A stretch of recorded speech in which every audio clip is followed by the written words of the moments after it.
Assalamu alaikum. Welcome to Nifas lifestyle. இன்னைக்கு நாம பால் கொல்கட்டை எப்படி செய்யறதுன்னு தான் பார்க்க போறோம். ரொம்ப ஈஸியான ரெசிபி தான் இது. நம்ம ஈவினிங் ஸ்நாக்ஸ்க்கு இத செஞ்சு கொடுக்கலாம். இது வெல்லத்துல செய்யறதுனால குழந்தைகளுக்கும் நம்ம இது தைரியமா கொடுக்கலாம். ரொம்பவே டேஸ்டா இருக்கும். எங்க சேனலுக்கு நீங்க புதுசுனா அப்ப மறக்காம எங்க சேனலை Subscribe பண்ணிடுங்க. பக்கத்துல இருக்க பெல் ஐகானை பிரஸ் பண்ணிடுங்க. அப்பதான் நான் போடுற எல்லா வீடியோஸும் உங்களுக்கு நோட்டிஃபிகேஷன்ல வரும். இப்போ வாங்க வீடியோக்குள்ள போகலாம். நான் இன்னைக்கு 1 கப் அளவு அரிசி மாவு எடுத்துர்க்கேன். இடியாப்ப மாவு, நைஸா இருக்க புட்டு மாவு இந்த மாதிரி இது ரெண்டுமே எடுத்துக்கலாம் நாம. இடியாப்ப மாவுல செஞ்சா இன்னும் கொஞ்சம் பெஸ்டா இருக்கும், நல்லா ஸ்மூத்தா இருக்கும். 1 கப் அளவு அரிசி மாவு எடுத்துக்கிட்டு அதுல கொஞ்சமா அதுக்கு தேவையான அளவு உப்பு போட்டுக்கிட்டேன். அடுத்து கொஞ்சமா தண்ணியை சூடு பண்ணி அதுல கொஞ்சமா ஆட் பண்ணி நல்லா பிசைஞ்சிக்கிட்டேன். இந்த மாதிரி ரொட்டி மாவு பதத்துக்கு நம்ம நல்லா பிசைஞ்சிடணும்.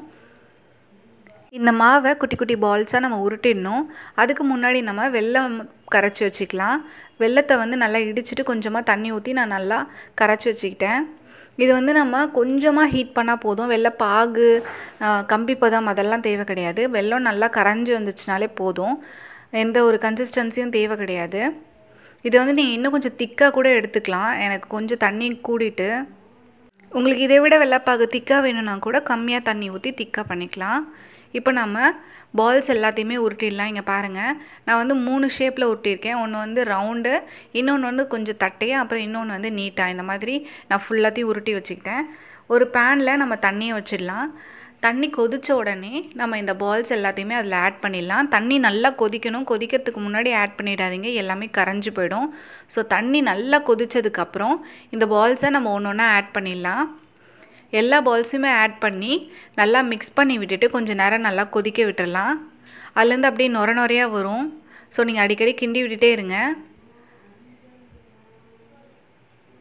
ஒரு 10 நிமிஷத்துக்கு இந்த பால்ஸ் நல்லா வேகட்டும்.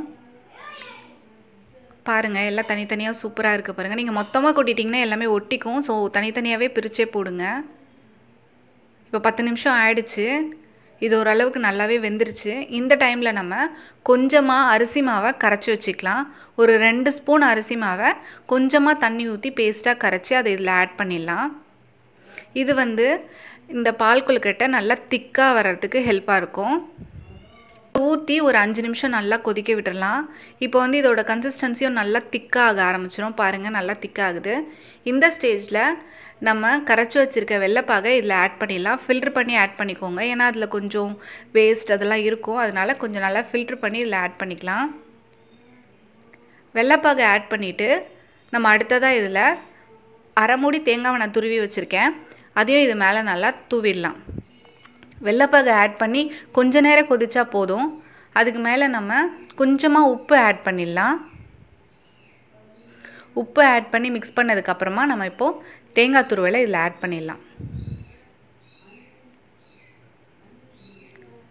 தேங்காய் துருவலை ஆட் பண்ணிவிட்டு நம்ம லாஸ்ட்டாக கொஞ்சமாக ஏலக்காய் பொடி இதில் தூவி விட்டுடலாம். ஏலக்காய் பொடி இல்லைன்னா ஏலக்காவை நீங்கள் லைட்டாக இடித்து கூட இதில் சேர்த்துக்கலாம். ஏலக்காய் சேர்த்துட்டு ஒரு 2 நிமிஷம் கொதிக்கட்டும். அவ்வளோதான், நம்மளோட டேஸ்டான பால் கொழுக்கட்டை ரெடி ஆயிடுச்சு.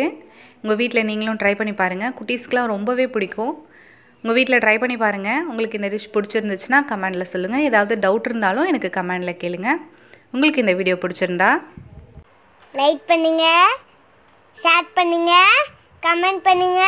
மறக்காமல் எங்கள் சேனலை Subscribe பண்ணிடுங்க. பக்கத்தில் இருக்க பெல் ஐக்கானை ப்ரெஸ் பண்ணிடுங்க.